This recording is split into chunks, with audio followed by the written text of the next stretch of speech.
ভিডিওটা আসলে প্রবাসী যারা আছেন তাদের জন্য।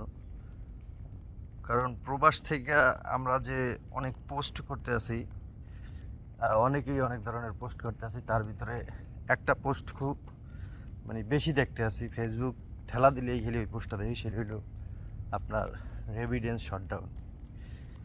আমার কথা হইলো ভাই, রেভিডেন্স শাটডাউন, আমি একজন প্রবাসী, বাংলাদেশের এই অবস্থায় রেভিডেন্স শাটডাউন এটা খুব বড় একটা ফেলবে বাংলাদেশের উপরে, অনেক ক্ষতি হইবে।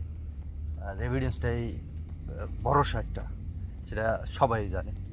যাক, আমার কথা ওইটা না, আমার কথা হইলো এই রেভিডেন্সটা কিন্তু বাংলাদেশে বিশাল বড় একটা অ্যামাউন্ট। সো এই শটডাউন, তারপরে আমার টাকা আমি ছাড়বো, এইগুলো আবার পোস্ট না করে, ঘটনা হলো একটা কথা বলি।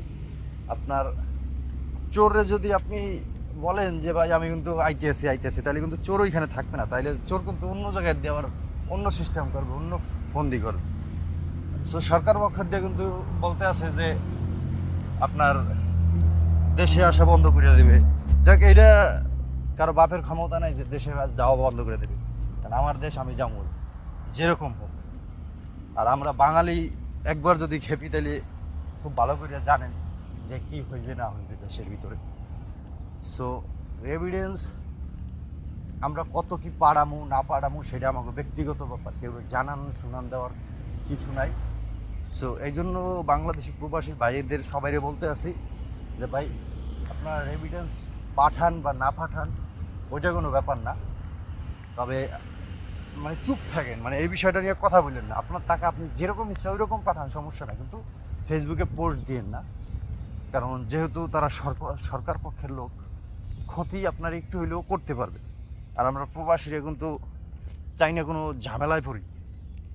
কারণ আপনি দেখেন যে 3-4 বছর 2 বছর পর যখন দেশে যাবেন, তখন যদি এয়ারপোর্টে আপনার কোনো সমস্যা হয় বা যেটাই হোক না কেন, তখন কিন্তু আপনার এই ভোগান্তিটা ভালো লাগবে না।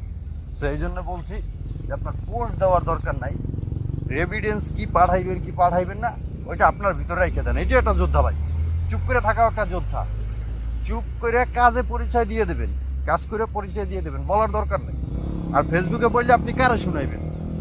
তাই এই জন্য আপনি চুপ থাকেন, কোনো কথাবার্তা বললেন না। আপনার টাকা আপনি ছাড়েন, থুয়ে দেন, হুন্ডিতে ছাড়েন, ব্যাংকে ছাড়েন, এটা আপনার পার্সোনাল বিষয়। বাট ফেসবুকে বললেন না যে আমার টাকা আমি যেরকম ইচ্ছা ওরকম দেব। কারণ কারণ তো বললামই যে চোরে যদি আপনি বলেন যে আমি আইতেছি, তুই জায়গায় দাঁড়া, চোর কি দাঁড়াইবে না, চোর অন্য সিস্টেমে অন্য লাইন করবে। তো দয়া করে এই সমস্ত পোস্ট দিন না, এটা আপনাদের আমাদের সবার ক্ষতি হইবে। আর যেটা বলছি যে আপনি টাকা পাঠান আর না পাঠান, সেটা চুপচাপ থাকেন, ফেসবুকে ডিক্লেয়ার দিয়েন না।